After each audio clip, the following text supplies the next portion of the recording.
northern India. The hour before dawn, when darkness feels most absolute, the air carries the weight of monsoon humidity and the ancient fragrance of night-blooming jasmine drifting across the plains. It is 528 BC, and the world moves to rhythms you have forgotten. The slow turn of seasons unmarked by screens, the profound silence that only true darkness can bring. Along the banks of the river Narration, oil lamps flicker behind mud-brick walls where seekers sit in meditation, their faces etched with the same exhaustion that keeps you awake now, 25 centuries later, in your modern bed. You know this weariness intimately. The weight that settles in your chest at 3 and when the distractions fade and you are left alone with the raw architecture of your thoughts. The questions that circle like vultures. Am I enough? Why does everything feel so empty? When will this ache finally stop? In that ancient grove, beneath the sprawling canopy of a Bodhi tree, a man sits motionless. Prince Siddhartha Gautama, soon to be called Buddha, the awakened one, but tonight he is simply a human being wrestling with the same demons that visit you in the darkness.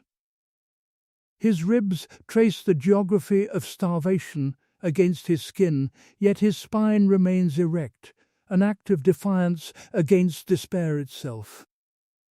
The wind moves through heart-shaped leaves above him, a sound like whispered secrets from the cosmos. He has been fighting not with sword or shield, but with the very nature of consciousness itself, that restless, seeking thing that will not let you sleep, will not let you rest, will not grant you peace. You, lying there with your phone dimmed and your thoughts illuminated, are not alone in this vigil. Across time, you and this man share the same essential question. How do we live with a mind that torments itself? Tonight, let us sit beside him in the darkness and discover what he learned. Picture a palace constructed not from stone alone, but from careful omissions. What is excluded matters as much as what gleams within these guarded walls. Kapilavastu, 563 BC. King Suddhodana has orchestrated reality itself, creating chambers where Prince Siddhartha moves through silk-draped corridors, past gardens where wilted flowers vanish before dawn, their decay swept away by servants who understand that suffering must never stain their prince's sight. The architecture of this paradise serves a singular purpose: to shield consciousness from truth. Musicians play only melodies designed to drown silence, their instruments tuned to frequencies that prevent deeper questions from taking root. Dancers move with studied grace, their beauty carefully curated to maintain the illusion that aging does not exist. The air itself is perfumed to mask any scent of mortality, while marble floors reflect only light, never shadows where difficult thoughts might gather. You know this palace intimately, though you have never walked its ancient halls. Your modern fortress serves identical functions, constructed from pixels rather than precious stones. Consider the walls you have built, streaming services that autoplay the next episode before silence can settle. Their algorithms engineered to prevent you from sitting alone with your own thoughts. Social media feeds providing endless novelty, each scroll promising that the next image, the next validation, might finally satisfy the restless hunger that keeps you awake at 3 a.m. Shopping carts filled with items that promise transformation. This purchase will complete you. This upgrade will fill the hollow space echoing in your chest. Notice how you reach for your phone, the instant quiet threatens to descend. How you schedule every hour, terrified of unstructured time, because stillness might unveil something unnamed waiting in the corridors of consciousness. The substances you use, alcohol, caffeine, whatever smooths the rough edges of awareness, serve as your palace guards, keeping uncomfortable truths at bay. Like Siddhartha, you have been taught that happiness lies in accumulation and avoidance. Accumulate pleasure, success, approval, security. Avoid discomfort, failure, rejection, uncertainty. The implicit promise whispers that if you perfect the formula, the ideal relationship, the correct amount of money, the right career, you will finally arrive at lasting contentment. Yet here you are, exhausted by the performance. The palace becomes claustrophobic precisely because it works so well. The distractions genuinely distract. The pleasures provide real, if temporary, relief. But somewhere beneath your carefully maintained surface, your soul recognizes the lie. Despite having everything your culture defines as desirable, you remain mysteriously starving, haunted by the same nameless melancholy that troubled the young prince. This restlessness is not pathology, it is wisdom. Your midnight anxiety is not malfunction, but your inner consciousness rejecting the anesthesia, recognizing that you were made for more than being entertained until you die. The ancient texts describe Siddhartha's growing disquiet as spiritual fatigue, the distinct recognition that pleasure is not the same thing as peace. Do not be afraid of this sacred dissolution. The walls that once felt protective now feel like prison walls, and that recognition, uncomfortable as it is, marks the beginning of awakening. You are tired of the beautiful lie, and that exhaustion is the first tremor before the journey truly begins. The chariot wheels carve deep ruts in dust that had never known palace gardens, carrying Prince Siddhartha beyond walls designed to contain reality itself. Here, in the unedited streets of Kapilavastu, the world refused to perform the careful choreography of his protected existence. The air carried unfamiliar scents, sweat, cooking fires, the earthy smell of lives lived without servants to sweep away inconvenient truths. What he discovered in these streets would shatter his inheritance of beautiful lies, just as your own encounters with these same eternal messengers have fractured the story you were told about how life works. The first wound arrived in the form of an old man, spine curved like a bow drawn too long, skin hanging loose as parchment, each wrinkle a map of accumulated loss. Siddhartha, who had never seen aging, asked his charioteer Channa what terrible curse had befallen this person. The answer struck like lightning. "This is not curse, my prince. This is destination. This awaits everyone who lives long enough." You know this revelation intimately. The moment you noticed your parents' hands trembling with tasks they once performed effortlessly, or caught your own reflection and saw time's patient work beginning around your eyes. The first wound teaches that youth is not permanent, but borrowed, a temporary reprieve from the democracy of decay. The second wound manifested as illness, a fever-racked body writhing in its own betrayal, strength abandoned, dignity reduced to raw need. Here was proof that health is not ownership but tenancy, revocable without notice or appeal. You have walked hospital corridors under fluorescent lighting, smelled antiseptic braided with fear, felt your own body's mysterious rebellion in the 3am panic attack when your heart raced towards some unnamed catastrophe. The second wound reveals that your flesh, which seems so obedient, so controllable, is actually a wild animal that may turn on you without warning or reason. The third wound delivered the final blow to innocence, a corpse carried toward cremation, absolute stillness where animation once lived. No breath, no warmth, no possibility of return. Siddhartha learned that everyone he loved, everyone he would ever love, carried this same appointment with dissolution. You have stood beside graves, held someone's hand as presence became absence, lain awake calculating the statistical years remaining in your own finite existence. The third wound teaches that death is not distant tragedy but intimate certainty, the period at the end of every sentence you will ever speak. But then came the fourth sight, unexpected, transformative. A wandering ascetic possessing nothing yet radiating inexplicable peace. This person had witnessed aging, sickness, and death without building palaces of denial, without drowning in despair. Somehow they had found serenity within the very conditions that terrorized everyone else. You have glimpsed this too, the friend who faced terminal diagnosis without bitterness. The stranger whose eyes held depths of acceptance you could not comprehend. These four encounters, aging, sickness, death, and the possibility of peace despite them, were not separate incidents but accumulated revelations. Progressive wounds to the illusion that slowly bled reality into Siddhartha's protected world. They are bleeding into yours as well.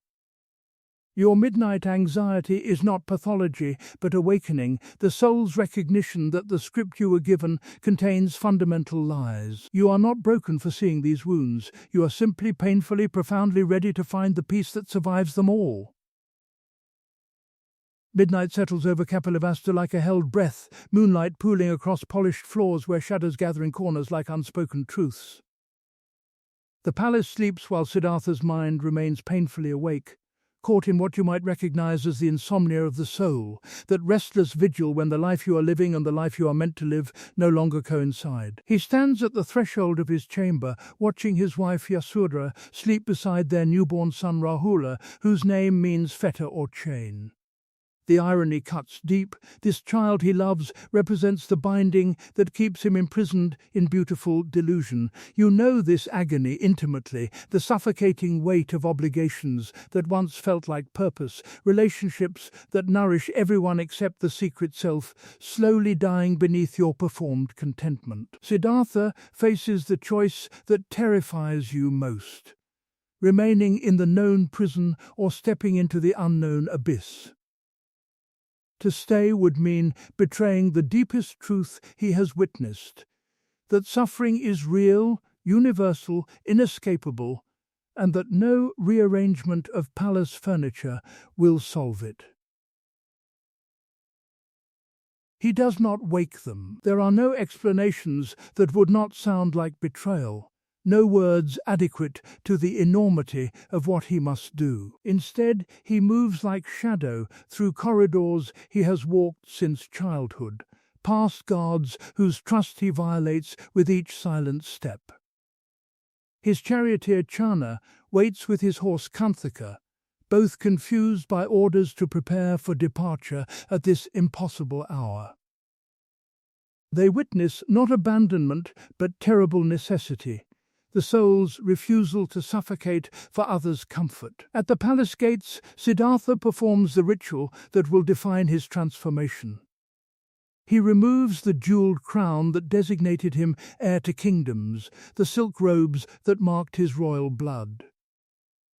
With his sword, not for battle but for surgery upon his own identity, he cuts his hair, that symbol of vanity and worldly attachment. Each severed lock represents constructed identity falling away. He exchanges his princely garments for the rough cloth of wandering seekers, choosing uncertainty over inherited destiny. You have stood at similar thresholds, though perhaps you lacked his courage to cross them. The relationship you knew you needed to leave, but stayed in for another year, sacrificing your becoming for their comfort. The career that promised security while hollowing out meaning. the version of yourself that everyone expects, all the beautiful prisons where you perform contentment while your soul screams for liberation. As dawn approaches, Siddhartha sends Channa and Kanthaka back to the palace, continuing alone into forest darkness. The prince is dead. The seeker is born. He carries nothing, no provisions, no plan, no guarantee. Only the certainty that remaining would mean dying slowly in silk-lined comfort, while the question that woke him remains forever unanswered. Your own great departure awaits. Not necessarily dramatic, but essential. The courage to release what no longer serves your evolution, trusting that something vital survives when everything else falls away. You are already standing at the gate, and the only question is whether you will finally walk through. The forest of Uravala swallows him whole, trading silk for thorns, certainty for the brutal democracy of hunger. Here, among ascetics who have transformed self-denial into sacred art, Siddhartha discovers that extremism wears many masks. These men believe the body is prison, desire is enemy, pleasure is obstacle to transcendence. Their logic possesses terrible clarity. Starve the flesh until only spirit remains. Reduce yourself to essential consciousness by eliminating everything else that makes you human. He embraces this philosophy with the same intensity he once brought to palace pleasures. 1 grain of rice per day, then nothing. His ribs become a xylophone beneath skin stretched tight as parchment. Each bone a stark reminder of his brutal dedication. Muscle wastes to shadow. When he touches his stomach, he feels his spine. His golden skin turns dark and cracked like old bark, his eyes burning with fanatical intensity from deep sockets. He becomes a living skeleton, terrifying to behold, fueled only by the sheer violence of his will. You recognize this violence because you live it daily, though your self-punishment wears corporate clothing instead of ascetic robes. Consider how you kneel each morning before an altar of productivity, sacrificing rest to the god of achievement. The emails answered at midnight, the sleep deprivation worn like badge of honor, the brutal work schedules where exhaustion becomes proof of worthiness. You have learned to glorify the grind, to shame rest, to measure value by how much you can endure before breaking. Your modern asceticism takes countless forms. The perfectionism that transforms every task into potential failure, where good enough never suffices and excellence remains forever out of reach. Perhaps your starvation is emotional, denying yourself joy because happiness feels undeserved. Suspicious. A setup for inevitable disappointment, or intellectual, dismissing your own thoughts as inadequate, your voice as unworthy of space. You have become expert at self-inflicted wounds, believing that peace lives on the other side of sufficient suffering. After 6 years of systematic self-destruction, Siddhartha nearly dies from this conviction. Attempting to bathe in the Narration river, his weakened body collapses, too frail to rise. The great seeker almost drowns not from the world's cruelty, but from his own. Floating between life and death, a terrifying realization dawns: he is no closer to understanding the end of suffering than when he lived in the palace. He has traded indulgence for deprivation, one extreme for another, but the fundamental problem remains. His mind is still agitated, still seeking, still trapped. The revelation comes not as dramatic insight, but as devastating recognition. Suffering is not currency that purchases awakening. Pain does not transform into wisdom through accumulation alone. He has proven he can endure anything, but endurance is not enlightenment. When the village girl Sujata offers him rice milk, his companions watch in horror as he accepts. They see betrayal, he sees survival, the radical recognition that you cannot hate yourself into transformation. This moment marks the death of extremism and the birth of something revolutionary. The understanding that wisdom requires nourishment, not starvation. Your own acceptance of such mercy awaits this same recognition. The starvation of your spirit ends not with more discipline, but with the revolutionary act of treating yourself with kindness. Beneath the Bodhi tree, nourished by rice milk, but still carrying the weight of unanswered questions, Siddhartha sits in the pre-dawn darkness and does something revolutionary. He stops trying to escape from experience. No more palace walls to hide behind. No more ascetic practices to distract him from what is. In this radical stillness, reality presents itself without ornament or editing, and from that honest encounter emerges his first great teaching, the diagnosis that will change everything. He calls it the first noble truth, dukkha. The word resists easy translation, carrying depths that the English suffering cannot capture. Dukkha describes the way a wheel sits slightly off its axle, still functional, still turning, but with every revolution creating a subtle vibration, a persistent sense that something is fundamentally out of joint. It is the background hum of dissatisfaction that accompanies even your most perfect moments, the inexplicable ache that no achievement quite resolves. You know this texture intimately, though you may never have had words for it. It lives in the hollow feeling that follows getting exactly what you thought you wanted, the promotion that brings new anxieties, the relationship that cannot quite fill the loneliness it promised to cure, the vacation that ends too quickly, leaving you more aware of ordinary life's limitations. It whispers in Sunday evening melancholy that nameless dread as another week approaches. It hums beneath your skin during social interactions, the subtle performance anxiety of existing in your own life, wondering if you are saying the right things, being judged, truly belonging. The Buddha, in his devastating clarity, identifies three distinct forms of this pervasive unease. First is the obvious suffering that requires no explanation, physical pain, emotional anguish, the visceral grief that hollows you out when loss arrives. The migraine that splits your skull, the heartbreak that makes breathing feel impossible, the anxiety attack that convinces you that you are dying. This suffering announces itself loudly, demanding immediate attention. Second is the suffering of impermanence, more subtle, but perhaps more torturous. This is where your deepest anxiety lives, in the recognition that even perfect moments carry the seeds of their own destruction. You suffer not only when things end, but while they are still beautiful, because you know they cannot last.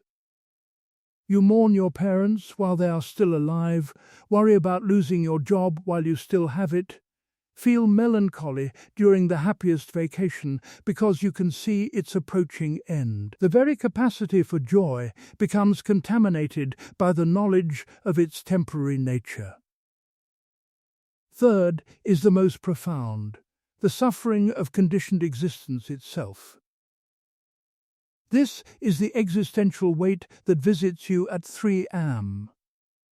The recognition that despite all your efforts to create security, you remain fundamentally vulnerable. It is the deep, wordless ache of being a separate self in a vast universe. The exhausting project of maintaining an identity, defending a persona.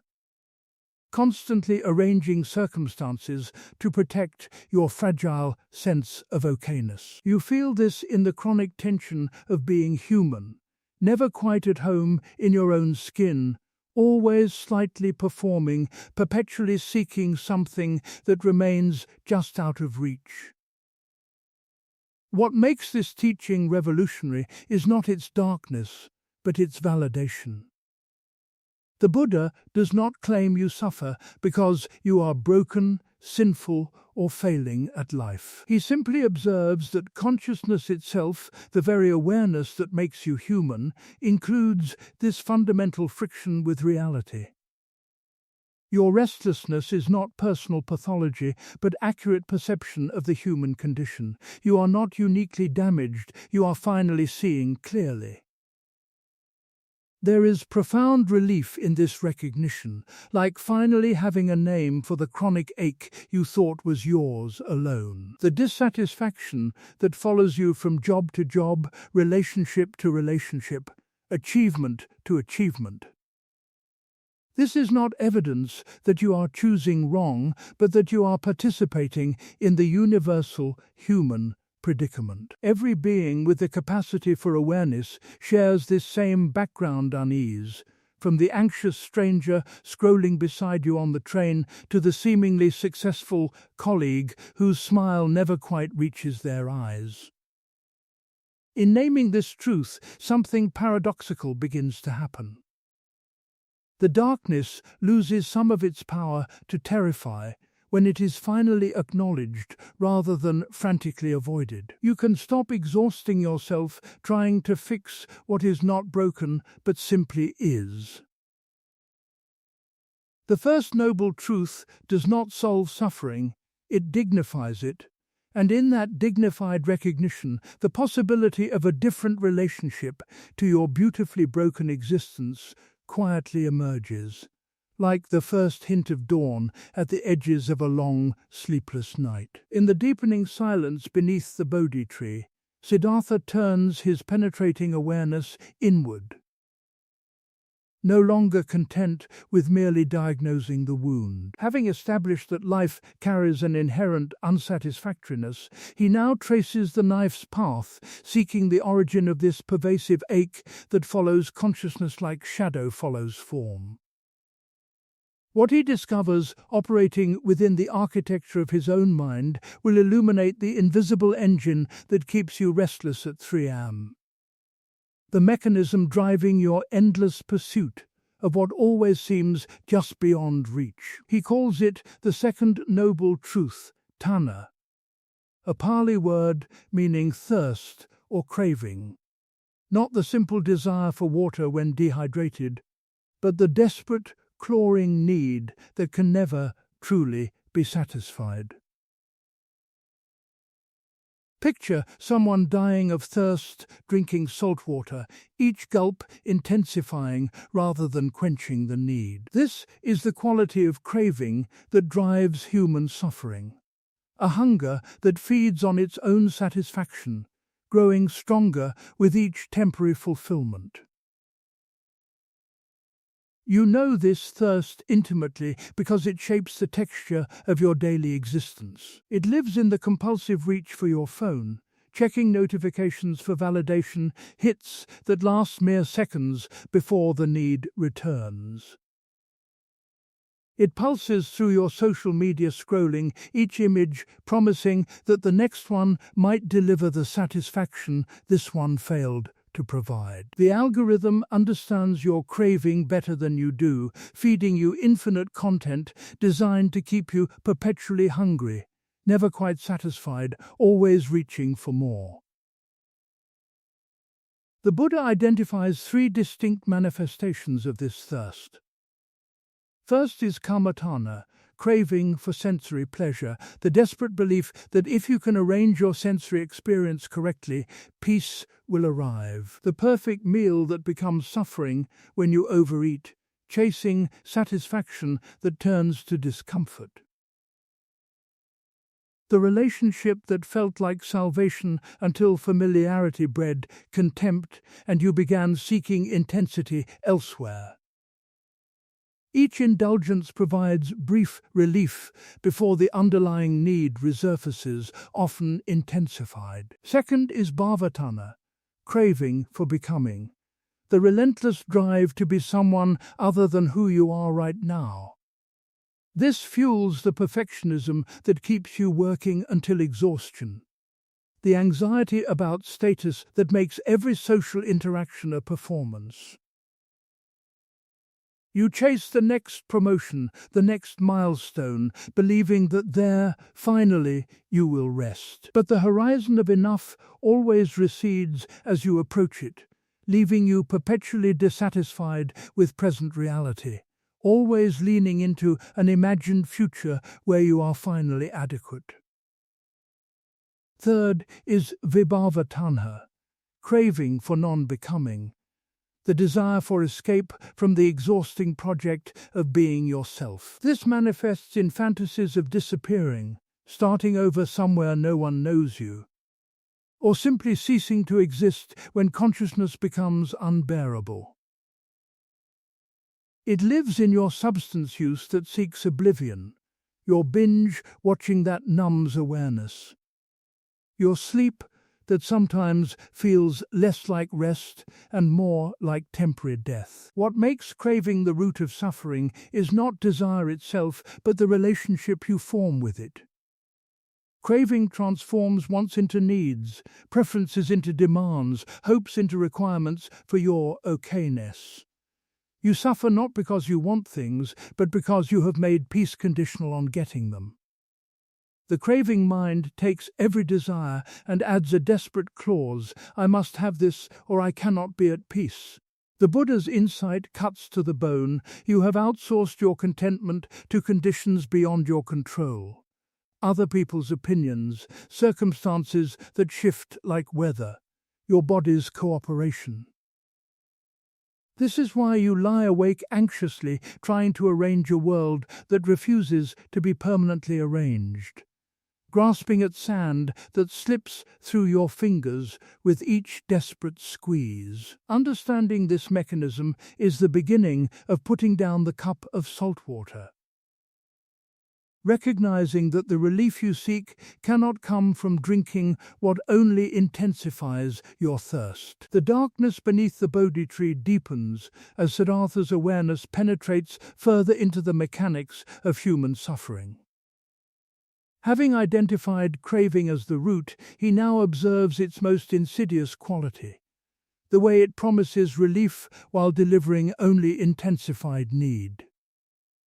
Like a man dying of thirst who drinks seawater, each gulp of satisfaction paradoxically increases the desperation. This is the cruel mathematics of desire, addition that produces subtraction, acquisition that leaves you feeling more impoverished than before. You have lived this futility in your own flesh.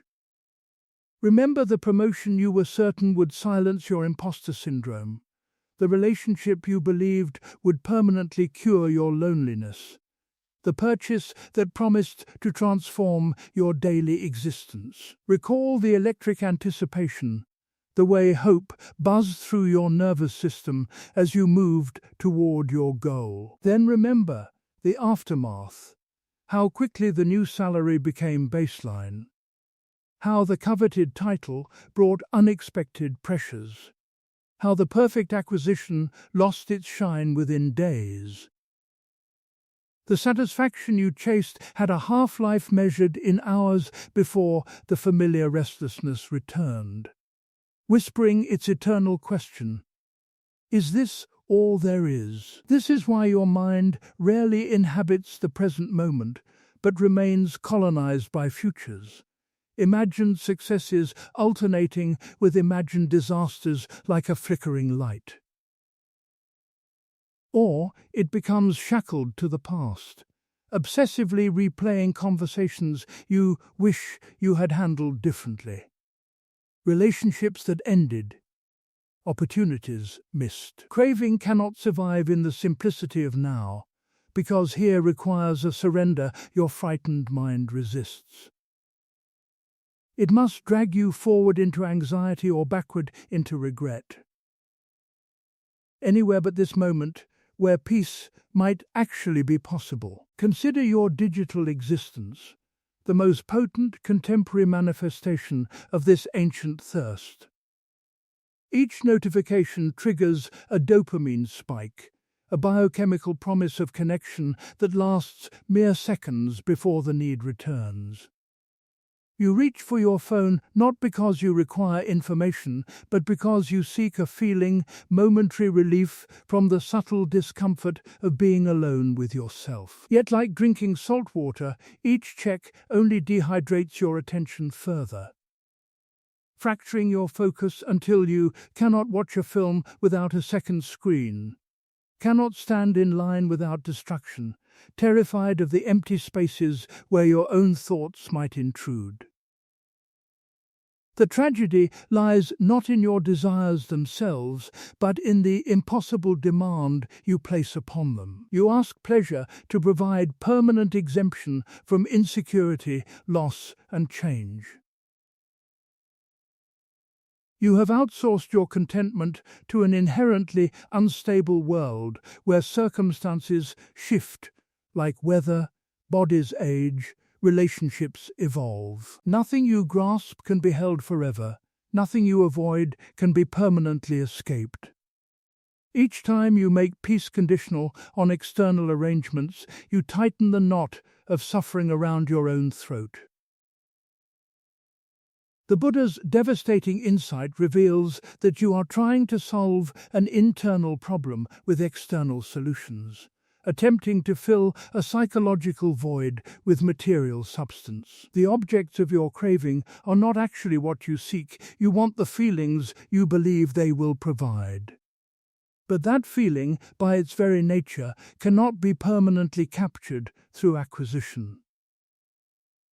The horizon of enough always recedes as you approach it, leaving you perpetually dissatisfied with present reality, always leaning into an imagined future where you are finally adequate. Understanding this mechanism is the first step toward putting down the cup of salt water. Recognizing that the ocean you are drinking will never become fresh water no matter how desperately you swallow. The darkness beneath the Bodhi tree begins to thin, not yet dawn, but no longer absolute night. Siddhartha has traced suffering to its root in craving, watched the mind's futile attempts to drink satisfaction from the salt water of desire. Now emerges a question that has perhaps haunted you through every sleepless hour. Is there truly a way for this restless aching to end? From this inquiry arises the third noble truth, gentle yet revolutionary, that the cessation of suffering is not fantasy but present possibility. He calls it nirodha, meaning cessation or extinction, not the annihilation of life itself, but the cooling of craving's fire when it finally runs out of fuel.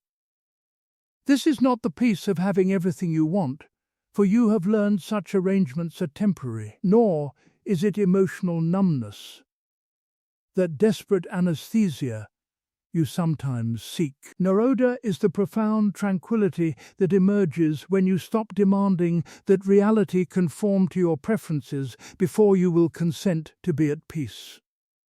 You have already tasted this cessation, though you may not have recognized its significance. Remember the strange calm that descended after you finally surrendered to an inevitable loss, the relationship you stopped fighting to save, the dream you mourned and released. In that surrender came inexplicable lightness, not because circumstances improved, but because you ceased the exhausting war against what was. The fire of resistance went out, and in that cooling, peace revealed itself as your natural state beneath the turbulence of wanting. Or recall the relief that flooded through you after an anxiety attack crested and broke, leaving you exhausted but strangely clear. The worst had happened, the racing heart, the gasping breath, the terror of losing control. Yet you survived. In that aftermath, when there was no energy left for resistance, a deeper stillness remained. Your peace did not depend on circumstances cooperating, it existed independent of external conditions, like sunlight that continues shining even when obscured by heavy clouds. The Buddha's insight cuts to the essence. You suffer not because of what happens to you, but because of your relationship to what happens. Pain is inevitable. Loss, illness, disappointment will continue their rounds. But suffering, that secondary layer of mental anguish that screams this should not be happening, is optional. When you stop feeding the fire of craving with demands that this moment feel different, that your body behave differently, that others meet your expectations, the flames gradually die down to embers, then to ash, then to nothing. This is not resignation or defeat, but the most radical act possible. The recognition that your fundamental nature is not anxiety, depression, or restless striving, but the awareness that witnesses these weather patterns passing through consciousness. Like dropping a heavy suitcase you have carried for miles, Naroda is the profound exhale after a lifetime of holding your breath. The relief is not something you create, but something you uncover by ceasing to fuel your own suffering. The third noble truth offers hope to your weary modern soul. Peace is not waiting at the end of your to-do list, beyond the next solved problem, in some imagined future where you finally have everything under control. It is available here, in this imperfect moment, accessible the instant you stop arguing with reality's refusal to be permanently arranged. Right now, if you could release your grip on how things should be and simply meet what is, suffering would cease, not because circumstances changed, but because you stopped fighting them. This is the mercy that survives all disappointments. Freedom through wanting what you have, including the experience of not getting what you want. Dawn gathers slowly above the Naranjara River, silver light filtering through leaves that have witnessed the wreckage of extremes. Siddhartha sits beneath the Bodhi tree, his body trembling with exhausted clarity, no longer the jeweled prince who once drowned in silk-wrapped pleasures. No longer the skeletal ascetic whose ribs traced the architecture of self-inflicted starvation. Between these failed experiments in living, something profound has emerged. The recognition that both paths led nowhere except deeper into the prison of his own making. This understanding arrives not as triumph, but as melancholic wisdom, like finally admitting that a lifelong strategy has never truly worked. The palace chained him to craving, the forest chained him to a different form of ego, the pride of being spiritual, disciplined, pure. The forms were opposites, but the center remained the same, his life orbiting around the desperate project of managing his own experience through violence, whether indulgent or ascetic. You know these extremes intimately because they define the rhythm of your modern existence. You swing between frantic productivity and guilty collapse, working until exhaustion, then criticizing yourself for needing rest. You oscillate between restrictive discipline and overwhelming indulgence, starving yourself of pleasure until the pendulum swings violently toward binge-eating, endless scrolling, or whatever temporarily numbs the ache you cannot name. Your emotional life follows the same brutal pattern, numbing yourself with distractions until feelings explode into overwhelming spirals where emotion becomes identity. The middle way emerges from Siddhartha's memory of a simple truth. The strings of a sitar tuned too loosely produce no music, while strings pulled too tightly snap under pressure. Only when tuned to precise tension can they create the sound they were designed to make. This is not metaphor, but physics.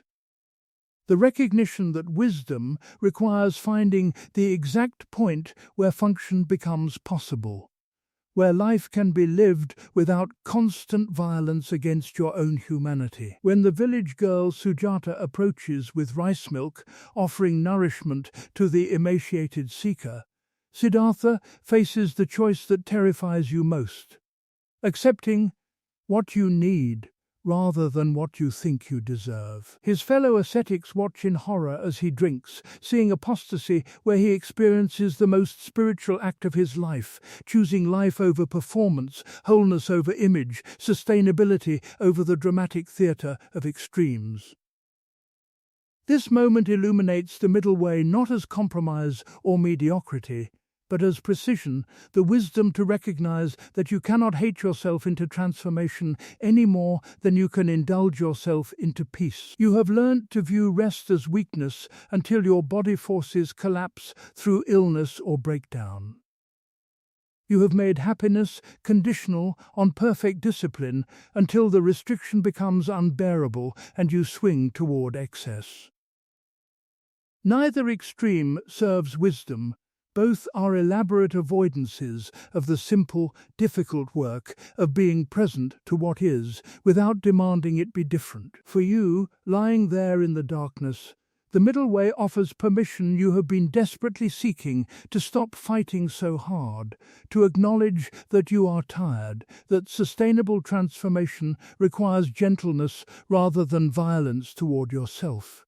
It means working diligently but closing the laptop before depletion, enjoying pleasure without clinging to it, experiencing discomfort without adding layers of self-judgment. It is treating yourself with the same compassionate pragmatism you would offer a beloved friend, neither enabling their worst habits nor demanding impossible perfection. Imagine walking a tightrope. You maintain balance not through rigid stillness, but through constant, subtle adjustments, leaning slightly left, then slightly right in response to shifting conditions. The middle way is this dynamic responsiveness to life's fluctuations. Some days require more discipline, others demand more gentleness. The path is not a straight line, but a willingness to lose balance and find it again without catastrophe, recognizing that perfection through extremes is the very trap that keeps you suffering. Tonight, as consciousness settles towards sleep, notice the extremes operating in your own mind, the harsh voice demanding you be better, the defeated voice claiming you will never change. Between these warring factions exists a third possibility, the quiet center where you can observe your impulses without being ruled by them, where you are neither numbing yourself nor crucifying yourself, but learning the humble art of being human among impermanent things. Here, in this gentle middle ground, lies the only sustainable peace, the recognition that you are already enough, already walking the path, already healing even when you still hurt. Dawn breaks fully across the Neranjara now, golden light filtering through the heart-shaped leaves of the Bodhi tree, illuminating what darkness had concealed. Siddhartha sits in the growing warmth, his body no longer trembling with the extremes of his former lives, neither the jeweled prince drowning in silk nor the skeletal ascetic starving for salvation. He has diagnosed the wound of human suffering, traced it to its source in craving, confirmed that healing is possible through the cessation of grasping. But insight without instruction leaves the patient still bleeding. From this recognition emerges something profoundly practical, the fourth noble truth, not abstract philosophy but a map for those who have been wandering lost through the wilderness of their own confusion. He calls it the Noble Eightfold Path, 8 interconnected practices that support each other like spokes radiating from a wheel's center, creating a self-reinforcing system that gradually transforms how you move through existence. This is not a staircase you climb sequentially, checking off achievements until enlightenment arrives like a prize at the summit. Rather, these elements develop simultaneously, each strengthening the others, like muscles that grow together through consistent, balanced exercise. Imagine being lost in a dense forest at night, exhausted and frightened, stumbling over routes you cannot see, walking in circles while anxiety builds with each failed attempt to find your way. Suddenly, someone places a compass in your hands and lights a lantern. The terrain ahead remains difficult, there are still obstacles to navigate and steep hills to climb, but you are no longer wandering aimlessly.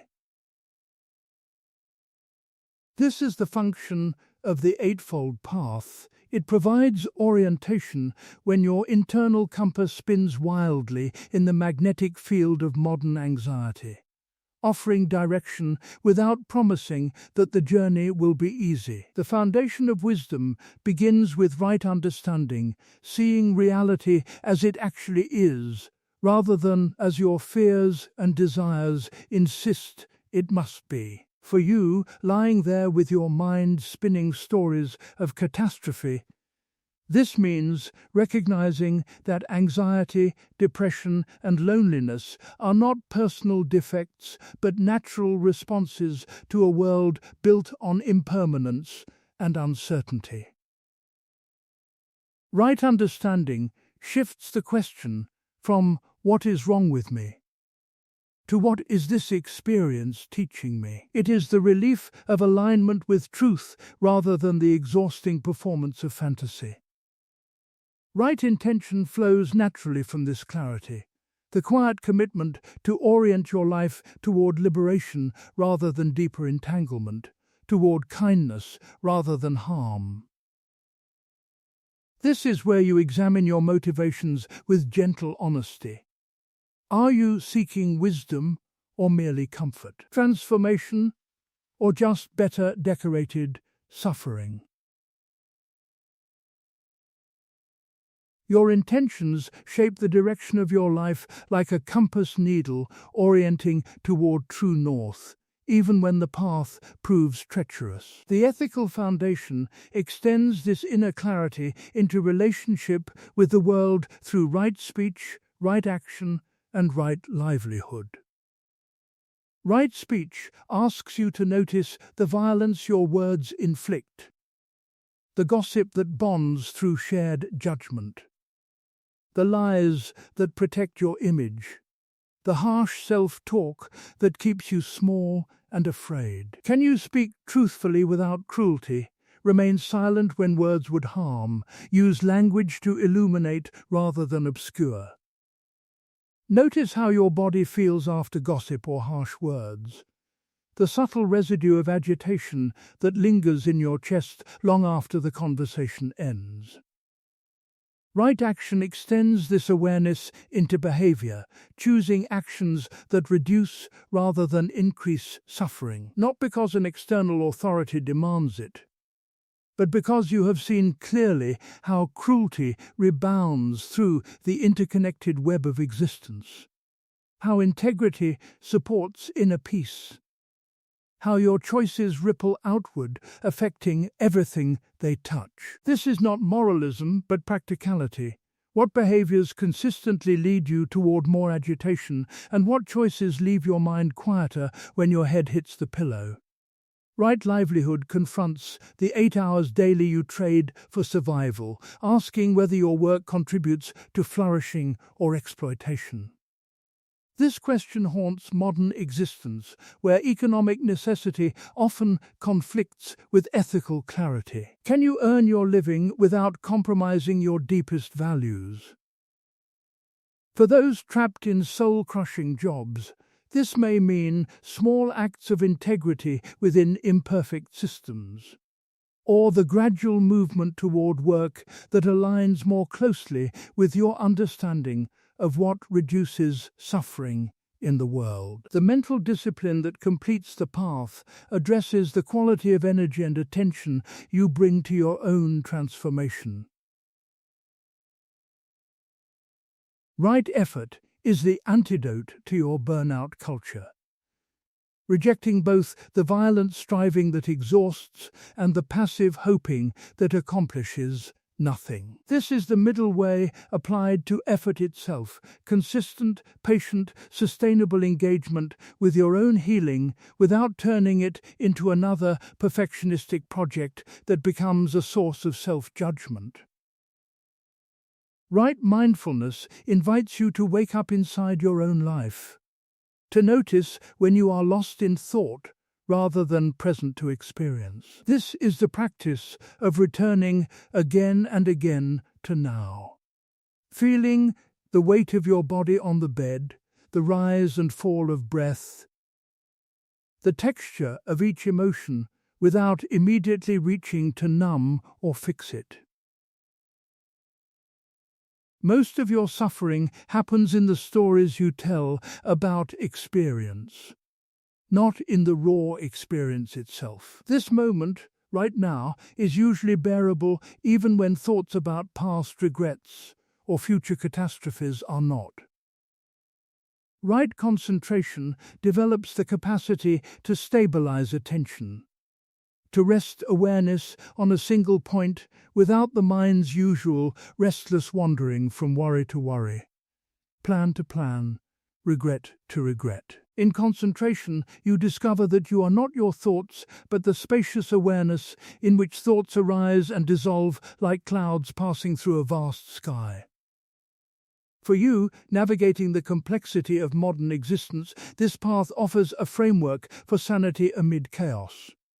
When you feel overwhelmed by choices, lost in career anxiety, or paralyzed by indecision, the path asks simple questions. Is this action rooted in kindness or fear? Does this speech create clarity or confusion? Is this livelihood harming myself or others? It transforms every mundane moment into an opportunity for practice, the way you answer an email, the attention you give a friend, the thoughts you entertain before sleep, all become part of the path. Perhaps most comforting is the understanding that this is a practice, not a performance. You will stumble, you will lose your way, you will act from anger, speak from fear, forget your intentions entirely. The path does not demand perfection, it only asks for return. Each time you notice you have strayed, I am lost in anxiety again, you have already returned to the path. That moment of recognition is itself right mindfulness, the gentle awareness that makes course correction possible. Tonight, as you lie in the darkness with your restless mind, you do not need to master the entire path. You need only take the next small step. Soften your belly. Forgive yourself for today's mistakes. Set an intention for kindness tomorrow. You are not wandering aimlessly through a chaotic universe. You have a map, you have direction, and you are walking the same path that has led millions before you, from confusion toward clarity, from agitation toward peace. The journey may be long, but you are no longer lost. You are simply, beautifully, courageously traveling toward your own liberation. Dawn light deepens beneath the Bodhi tree, illuminating Siddhartha's face as he discovers the most radical practice of all, the simple, revolutionary act of being present to his own existence. He calls this quality sati, mindfulness, a word meaning memory or recollection, though not of the past but of this eternal now that you keep forgetting to inhabit. While your body lies here in darkness, your mind time travels through corridors of regret and anticipation, living everywhere except the only moment that actually exists. You know this dislocation intimately, the way your consciousness scatters like startled birds, one part rehearsing tomorrow's difficult conversation, another replaying yesterday's embarrassment, almost none of you actually here, where breath enters and leaves, where your heart beats it steady. Rhythm against ribs that rise and fall in the ancient dance of being alive. This fragmentation is not personal failure, but the human condition, a mind that mistakes its own commentary for reality, its predictions for truth, its fears for fact. Mindfulness offers a different relationship to the ceaseless chatter of consciousness. Picture yourself sitting by a window during a thunderstorm. Lightning flashes, thunder rolls, rain hammers against glass. You witness this drama without being threatened because you recognize the fundamental separation between observer and observed. The same distinction exists within awareness itself. Thoughts, emotions, sensations arise and dissolve like clouds drifting across a vast sky. You are not the clouds, but the sky itself, spacious, unchanging, capable of holding any weather without being damaged by it. This shift from identification to observation changes everything. When you say, "I am anxious," you fuse identity with temporary emotion. When you notice anxiety is present, you create space around the feeling. In that space, freedom becomes possible. The anxious thought still appears, but you are no longer drowning in it. You have pulled yourself onto the riverbank of awareness, watching the current of worry flow past without being swept away. Begin with the body, your most honest teacher. Feel the weight of yourself against the mattress, gravity's gentle embrace that asks nothing of you. Notice the texture of fabric against skin, the subtle temperature variations, the rhythm of breath entering cool and leaving warm. You are not thinking these sensations, they exist beneath thought, beneath story, beneath the mind's relentless narration of everything that should be different. Then observe the mind's commentary with the same gentle curiosity. A memory surfaces, whisper inwardly, remembering. An anxious projection appears, note softly, planning, worrying. The harsh inner critic begins its familiar litany. Label it judging. Like a naturalist identifying birds in a forest, you are not stopping their flight, but recognizing their species, creating that thin yet powerful distance between awareness and content. Your mind will wander. This is not failure, but the nature of mind itself. Like hearts beating and lungs breathing. The practice lies not in preventing this wandering, but in the gentle return, the patient gesture of coming back to breath, to body, to now. Each return strengthens the neural pathways of presence, building the architecture of mindful awareness one moment at a time. Extend this quality into the texture of ordinary existence. Feel the coffee cup's weight in your palm, water's temperature during your shower, your feet's contact with earth. Most of your life happens while you are lost in thought, living 5 minutes ahead or 5 years behind, never actually here where your existence unfolds. The profound relief comes from recognizing that this moment, stripped of the stories you tell about it, is usually manageable. Your suffering lives almost entirely in the narrative, the catastrophic interpretations, the what-if scenarios. The raw data of now, this breath, this heartbeat, this sensation, is rarely the emergency your frightened mind claims it to be. In mindfulness, you discover the sanctuary that was always here, the spacious awareness that can hold any experience, the unshakable presence that remains when everything else passes away like weather through an infinite sky. Dawn light catches the surface of the Naranja River, revealing water that appears constant yet is never the same from one breath to the next. Each molecule moves in eternal procession, arriving, dwelling briefly, flowing away toward distant seas. Siddhartha watches this liquid truth, and recognizes the law governing everything that exists. Anicca, impermanence. Nothing you grasp, nothing you fear, nothing you remember or anticipate will remain unchanged. Everything participates in this same relentless dance of arising and passing away. You know this reality intimately, yet spend extraordinary energy pretending otherwise. You photograph sunsets as if capturing light could stop time's movement. You cling to relationships as if love could be frozen at peak intensity forever. You chase achievements believing that finally arriving somewhere will exempt you from the universal current carrying all things toward dissolution.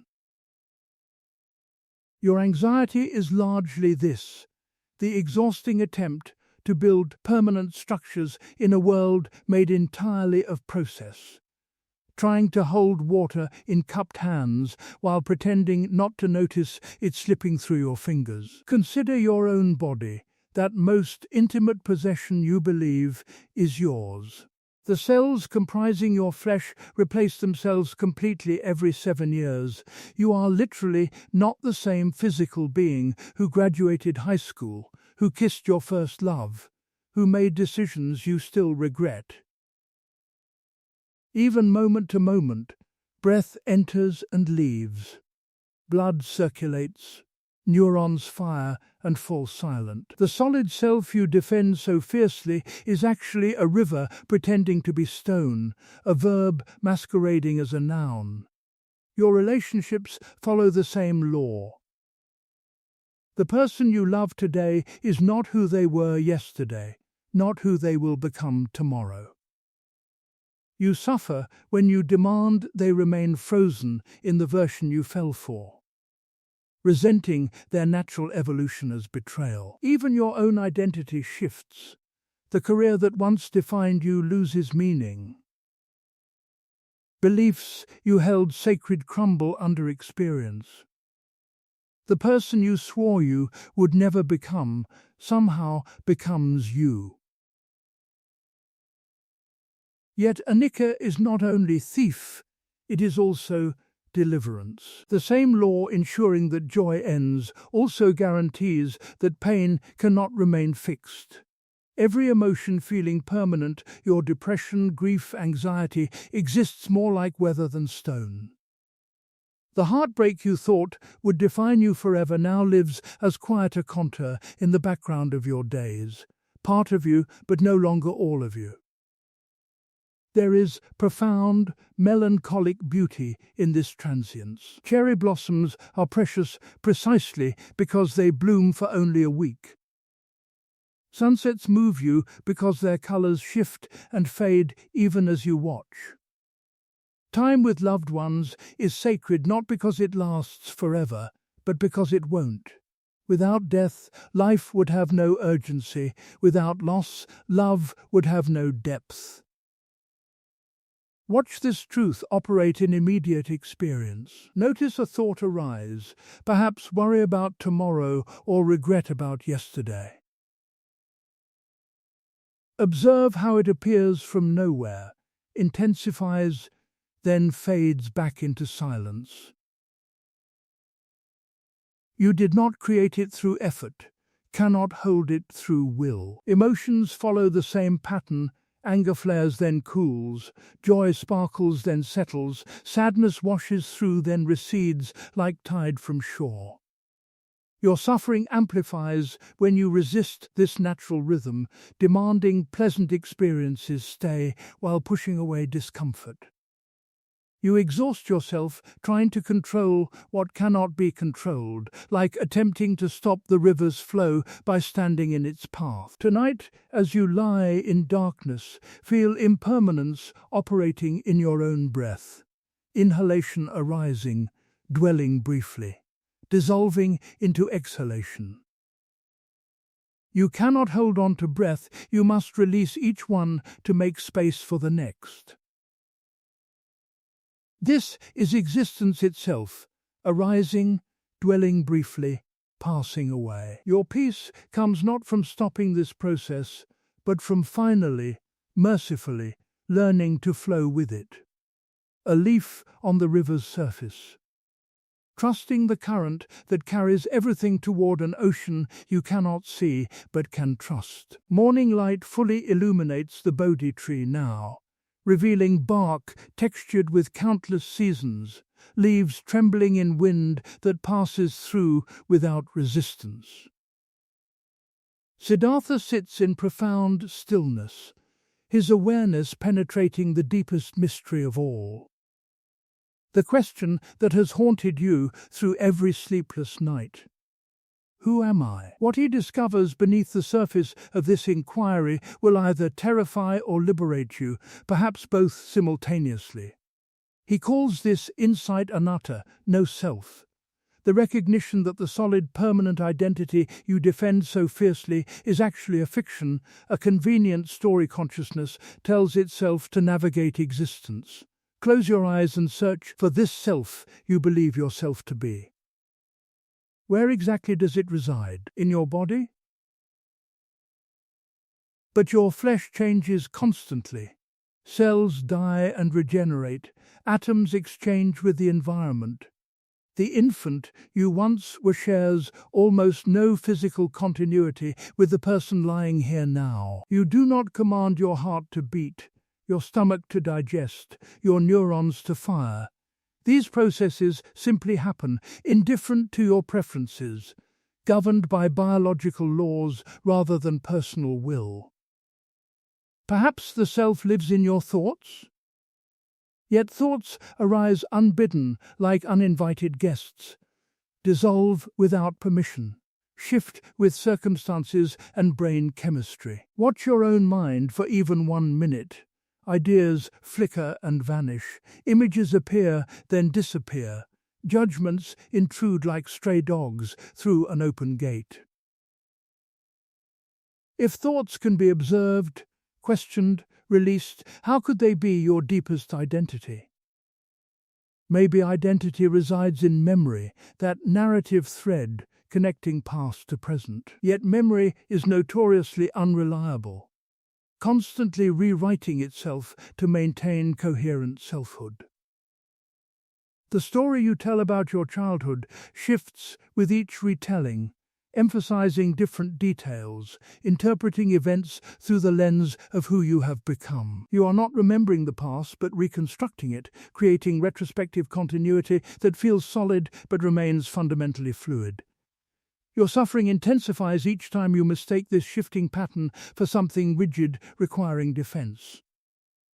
Consider the exhaustion of maintaining consistent identity, the pressure to be the same person in every context, the shame when you act out of character, the anxiety about others' perceptions threatening your carefully constructed self-image. Social media amplifies this prison. You curate an identity through selected images and thoughts, performing a version of yourself for an imagined audience, then suffering when reality fails to match the highlight reel.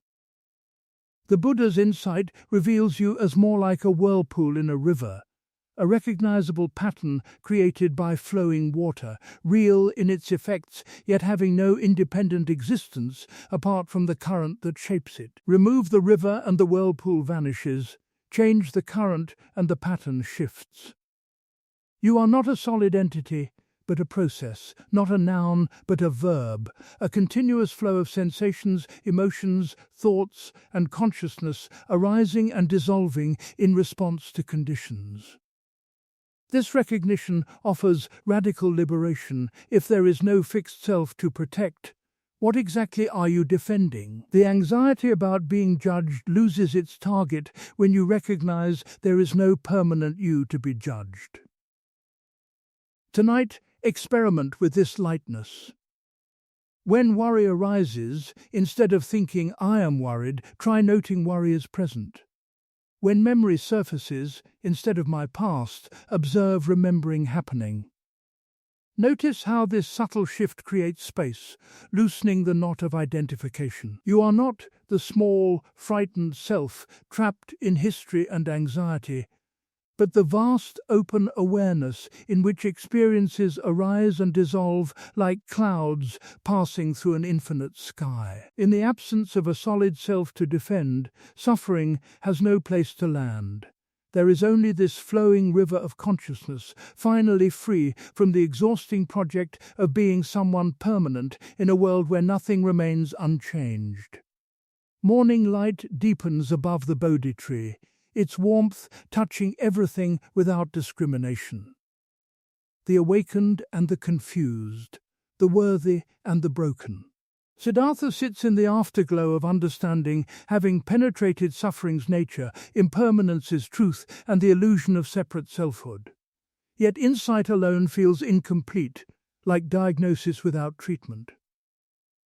From this recognition emerges the practice that transforms wisdom from intellectual concept into lived experience, karuna and metta, compassion and loving kindness, not as sentimental softness, but as fierce medicine for the human condition. This teaching arrives misunderstood, wrapped in notions of niceness or moral obligation. True compassion is not fragile but fierce. The courageous capacity to remain present with suffering without turning away in aversion or drowning in despair. It is the heart that trembles in response to pain, not breaking apart, but breaking open to hold more reality. The Buddha offers this not as sentiment, but as precise medicine for the wound that keeps you awake at night. You have learned to wage war against your own heart, haven't you? The voice in your head at 3 a.m. speaks with cruelty you would never inflict on another human being. When anxiety arises, you attack yourself for being anxious. When depression descends, you condemn yourself for weakness. When loneliness aches in your chest, you insist it proves you are unlovable. The original pain is difficult. The self-hatred that follows is unbearable. This is what the Buddha calls the second wound, the way you torture yourself for having the first wound. Compassion begins with the radical act of speaking to your own suffering the way you would address a frightened child. When your chest tightens tonight, try placing your hand over your heart and whispering, "This is hard. This hurts. You are not alone." Notice how your body responds to kindness after years of violence disguised as motivation. You cannot shame yourself into transformation any more than you can scream a flower into blooming. The insight that revolutionizes everything, everyone you encounter, fights the same internal war. The colleague whose success triggers envy carries private struggles you cannot see. The stranger who seems to have life figured out also lies awake sometimes, wondering if they are enough. The person who hurt you acted from their own unhealed wounds, not malice. Imagine humanity as patients in a vast hospital ward, some recovering, some critical, some delirious with fever. Would you hate the feverish patient for their delirium? Compassion shifts your perspective from judgment to understanding. This does not mean accepting abuse or abandoning boundaries. Compassion includes wisdom to say no when necessary. But it changes the internal texture of your response from hatred to sadness, recognizing universal patterns operating through confused behavior rather than taking cruelty personally. Tonight, practice metta, loving kindness. Start with yourself. May I be safe. May I be peaceful. May I be free from suffering. Feel these not as demands but as gentle wishes, water on parched soil. Extend it to someone easy to love, then neutral, finally, perhaps briefly, to someone difficult. Notice how wishing for their peace liberates you from resentment's corrosive burden. Compassion transforms isolation into connection, reminding you that struggle is not evidence of failure, but proof of membership in the human family. You are not alone in darkness, but surrounded by millions of hearts beating with the same fragile hope, all seeking home. Night returns to the banks of the Naranja, completing the circle that began in palace darkness, and moved through dawn's revelations beneath the Bodhi tree. The river flows with the same unhurried certainty, reflecting stars that witness Siddhartha's transformation from seeking prince to awakened presence. You have walked with him through suffering's anatomy, craving's futility, impermanence's truth, the illusion of solid selfhood, and compassion's fierce medicine. Now, like day dissolving into dusk, these teachings can soften at their edges, becoming not ideas to remember, but qualities to embody as consciousness settles toward rest. The maps have served their purpose. The finger pointing at the moon can finally lower, leaving only the light itself. Let the philosophy dissolve now like sugar in warm water. The Four Noble Truths, the Eightfold Path, the nature of no self. Allow these concepts to transform from intellectual constructs into felt experience, wisdom settling into your bones rather than cluttering your mind. You need not carry these teachings into sleep. They have already done their work, loosening the knots of resistance that kept you restless. Return to the simple truth of your body lying here in darkness. Feel gravity's unconditional embrace holding you against the mattress, the same force that holds planets in their orbits, asking nothing in return.